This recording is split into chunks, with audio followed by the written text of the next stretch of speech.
How's it going, everyone? I am Russell Clay. We are here to review some FanDuel tight ends with Jason. Jason, we're back. Back in action. I'm excited. I've been lost. My days have just been all turned around. It's What dark an hour earlier. I'm pretty sure that's because of us not doing pods. I agree. What type of duo would we be like? Like a nerd duo in high school, like a superhero duo, like I think politicians. Like, what kind of duo are we? for some reason I just get like a two fat wrestler vibe. I think you and I would be good. Oh, like a tag team wrestler? Yeah. Yeah, like the Dudley twins That's the type, or yeah. the Dudley boys. I Yeah. mean, we have our DFS bodies, our body statures are fully Mhm. DFS full-time players, so My skin is at least. It just gets paler by the day for it's sure. incredible. Like You're nearly me, close to blending in with the DFC background. me We're versus only going to see your eyes just like this. me versus you is like not even a competition anymore. Um, Not that it ever really was, but the tan level on you is really pissing me off. I think I want to end this podcast right now. Anyhow, getting into cash game tight ends. You mentioned Jimmy Graham, 6,600 against the Patriots. Is that, are you liking that? Yeah, I mean, I think as you would just coming over from the DK, you said he's back, and I'm fully in agreement. I mean, you look, he says 55 targets this season, 70 completion percentage, 8 targets inside the red zone. So, I mean, he's been a solid producer here. Team total's a little low this week. I think you and I are both kind of trying to figure out what this game's going to be on a DFS level standpoint, but 6,600 is a really reasonable price. When you throw him in with wide receivers, he's a value wideout. So I do like him in cash games. I like him in GPPs. New England's been okay against Titans this year. Per Football Outsiders, they were 24th, but in terms of fantasy points, it's been a little bit limited. So, but I think he's a safe option. I don't think Seattle's going to go and just get shut out. Yeah,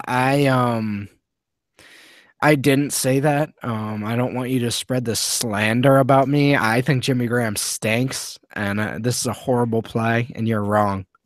I like that because it's a little, you get that reverse factor. Hopefully That you that was my trashing him. that was my Trump spin zone. We'll see who. We'll see what happens. Well done. Yeah. Zach Ertz, another terrible play at 4,600 against the Falcons. So I have a feeling people are going to look and go, oh my God, one good game. Why Zach Ertz? And I totally get that. But I mean, 4,600 opens up a ton of salary. I mean, it really does, especially on a week where you might want to use. Obviously, David Johnson's going to suck a lot of it up. There might be some high-end wide receivers you want to go and pay up for. You may even want to pay up for both Johnson and Melvin Gordon in the lineup. So I think Ertz is a good way of doing that, coming off his best week of the season, catching all 8 of his targets for nearly 100 yards. Falcons a great matchup for him. They're giving up the 6 most fantasy points to tight ends this year. And I think this game overall is just kind of a sneaky team total to target for Philly. I mean, you can go look and go, okay, Desmond Trufant takes up somebody out there. You look at Brian Poole, who's been very solid in the slot. We get Jordan Matthews. That should shift some targets down low for Ertz and Sproles. So 4,600, I think he's going to be in for another good week. And I'm willing to take the risk in cash games just because it does allow you to open up a lot of salary. Yeah, I can't wait for his 5-catch, 25-yard performance against the Falcons. Travis Kelce, he's throwing stuff at refs. He's just being a delinquent. 6,300 against the Panthers, inconsistent target totals all year. Just really a bad play. 6,300 though. I mean, I'm taking the risk in GPPs as long as he stays in the game. Carolina's allowed the second most FanDuel points per game to tight ends this year, 28.6% DVOA. He's good threat inside the red zone. I know Alex Smith is coming back. Obviously, we've seen that, not really look Kelce's way. I know Spencer Ware is coming back as well. So that's why he's just a GPP target because we can't quite trust him. But this is a great matchup. We saw the upside against Indy. He was on a good pace last week before getting tossed out, still saw his usual targets. I think with Smith back, I think that's going to lower a lot of the field off of Kelce. If Foles was still there and the way they're zinging the ball around, I think Kelce would have been a cash game consideration for some. But this week, I'm just going to leave it to GPPs. Yeah, more serious for a moment. I have to say, Nick Foles is a much worse quarterback than Alex Smith. But for fantasy purposes, like he's much better than Alex Smith for Travis Kelce and whoever the receivers are. I mean, I know I saw Albert Wilson catch a touchdown last week. If Macklin's out again, I'm not intrigued by these receivers and Travis Kelce, but I'm not intrigued. Come on, dude. If Macklin's out, you're going to be loading up on Chris Conley. I didn't mention that name, but if you take your camera and move it a little bit this way, there's just like a big Chris Conley mirage of just stuff. Like, yeah, well, not anymore. I ripped all that up after week 5 or whatever against Oakland. That was. And then the Saints the next week, I was gladly got off the train, but that was really painful. And lastly, the most horrific play of all, Jordan Reed at 7K, against this Vikings dominant defense. I don't even know how you could make an argument for this, honestly. No, I mean, why would you? It's not like they've allowed big games to Eric Ebron and Zach Miller over the last 2 weeks. I mean, they've been a little bit susceptible, and a lot of it has to do with the bad offense. I think that really does tie into it.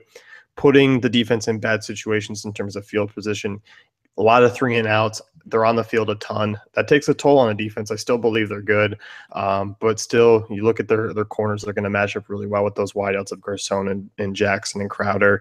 I think you're going to see, another 10 target game for Reed, which has been around that mark most of the year. He's a big red zone guy, obviously.